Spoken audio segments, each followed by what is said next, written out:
Good morning students. अब अगला देखो बच्चों।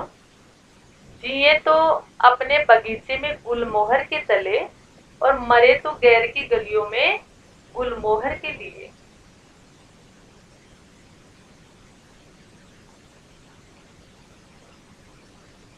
अब देखो इसमें कवि क्या कहना चाह रहे हैं। कवि कहते हैं कि जब तक, मतलब शायर कहते हैं इस शेर में, कि जब तक हम अपने बगीचे में जिए, गुलमोहर के नीचे जिए, तब तक हम अपने बगीचे में जिए। गुलमोहर एक प्रकार के फूलदार पेड़ का नाम है, और गैर मीन्स होता है दूसरा, अन्य। अब इसमें कवि कहते हैं कि जब तक हम अपने बगीचे में जिए, गुलमोहर के नीचे जिए, और जब मृत्यु हो तो दूसरों की गलियों में गुलमोहर के लिए मरे। देखो दूसरे शब्दों में, मनुष्य जब तक जिए वह मानवीय मूल्यों को मानते हुए शांति से जिए, दूसरों के लिए भी इन्हीं मूल्यों की रक्षा करते हुए बाहर की गलियों में मरे।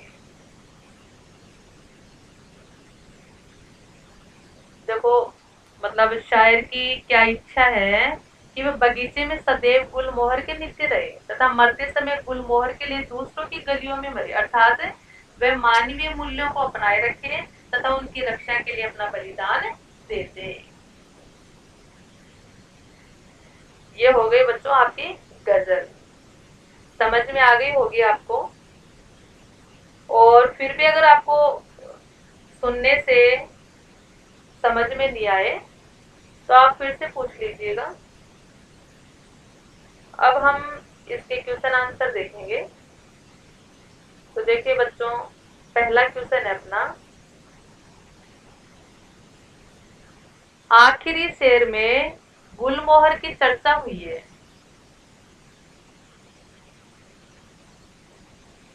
आखिरी शेर में गुलमोहर की चर्चा हुई है,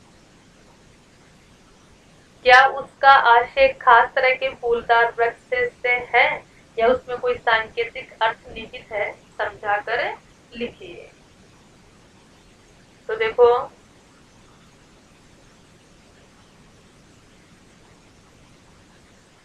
गुलमोहर एक फूलदार पेड़ है, परंतु कविता में गुलमोहर स्वाभिमान के सांकेतिक अर्थ में प्रयुक्त हुआ है।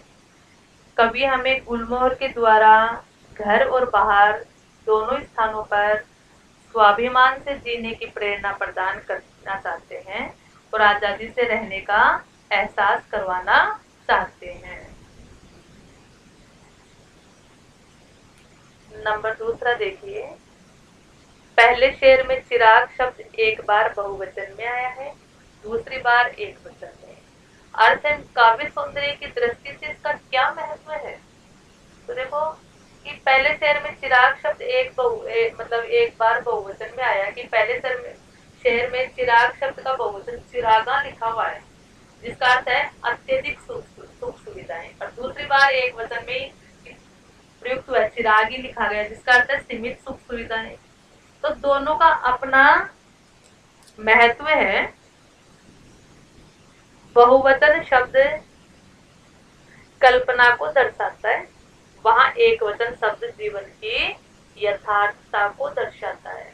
इस प्रकार दोनों बार आया हुआ एक ही शब्द अपने अपने संदर्भ में भिन्न भिन्न प्रभाव रखते हैं। अब देखो अगला देखो कि गजल के तीसरे शेर को गौर से पढ़ें। यहाँ दुष्यंत का इशारा किस तरह के लोगों की ओर है। तो देखो बच्चों, तीसरा शेर कौन सा है गजल का, न हो कमीज तो पांव से पेट ढक लेंगे, ये लोग कितने मुनासिब हैं इस सफर के लिए। ये तीसरा है। तो देखो इसमें है ना, दुष्यंत का इशारा समयानुसार अपने आप को ढाल लेने वाले लोगों से है। कवि कहते हैं कि ऐसे लोग जिनकी आवश्यकताएं बहुत सीमित होती हैं, जो विरोध नहीं कर पाते, शासकों का विरोध नहीं करते हैं, इसलिए वे अपना सफर आराम से काट लेते हैं। किसी भी चीज की उनको दखल अंदाजी नहीं होती है, किसी भी चीज से उनको कष्ट नहीं होता है।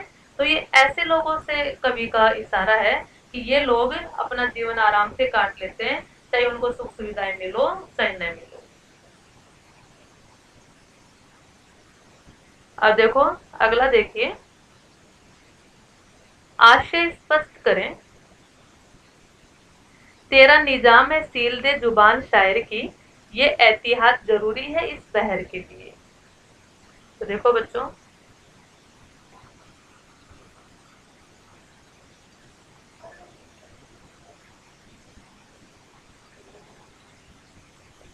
तो देखिए तेरा निजाम है,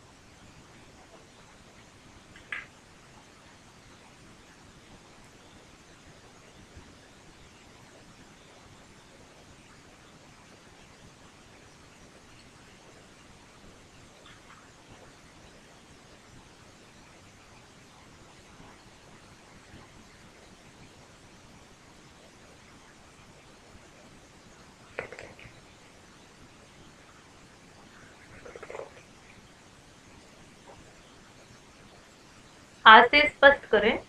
तेरा निजाम है सील दे जुबान शायर की, ये एहतियात जरूरी इस बहर के लिए।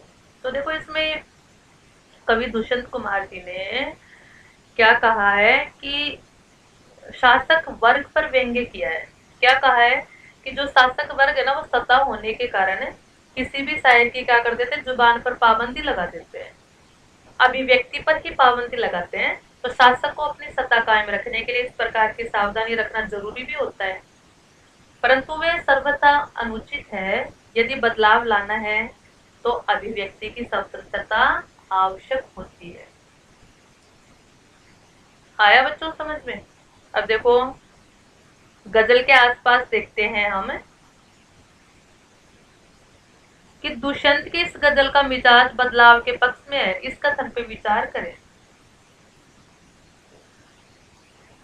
तो ये सही है। ये गजल सामाजिक और राजनीतिक व्यवस्था में परिवर्तन की मांग करती है।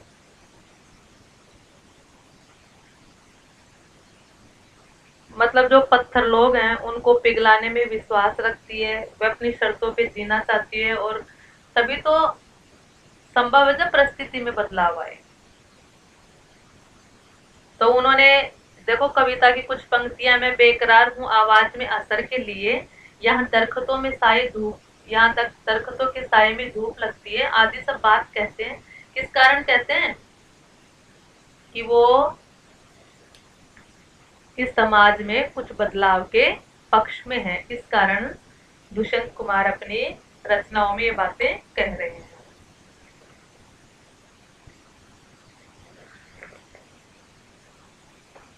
अगला देखो, हमको मालूम है जन्नत की हकीकत, लेकिन दिल के खुश रखने को गालिब ये ख्याल अच्छा है। दुष्यंत की गजल का चौथा शेर पढ़ें और बताएं कि गालिब के उपयुक्त शेर से वह किस तरह जुड़ता है।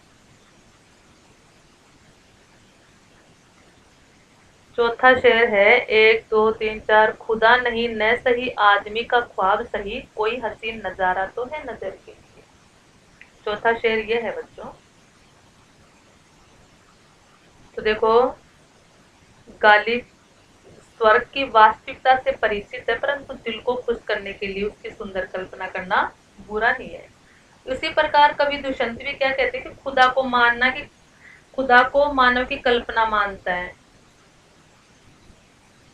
परंतु दिल को खुश रखने के लिए खुदा की हसीन कल्पना करना कोई बुरी बात नहीं है। दोनों शेरों के शायर काल्पनिक दुनिया में विचरण को बुरा नहीं समझते। दोनों के लिए खुदा और जन्नत के विचार ठीक है, क्योंकि दोनों ही अनुभूति के विषय हैं।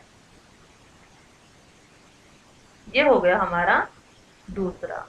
अब गजल के आसपास का तीसरा देखो, यहाँ दरख्तों के साए में धूप लगती है, ये वाक्य मुहावरे की तरह अलग अलग परिस्थितियों में अर्थ दे सकता है। मसलन ये ऐसे अदालतों पे लागू होता है जहाँ इंसाफ नहीं मिल पाता।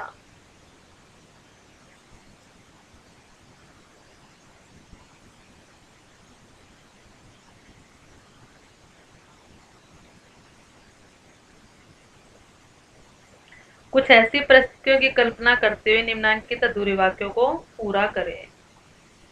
तो देखो बच्चों, ये हो गया है हमारे गजल के प्रश्न उत्तर। ये चैप्टर अपना पूरा होता है। समझ में आया होगा। इसका आपके पास वर्क आ जाएगा, आप कर लीजिएगा समझ समझ के। और फिर उसके बावजूद भी नहीं समझ में आ जाए, उसके बावजूद भी नहीं समझ में आए, तो आप फिर से पूछ लेना। थैंक यू बच्चों, धन्यवाद। घर में रहिए, सुरक्षित रहिए।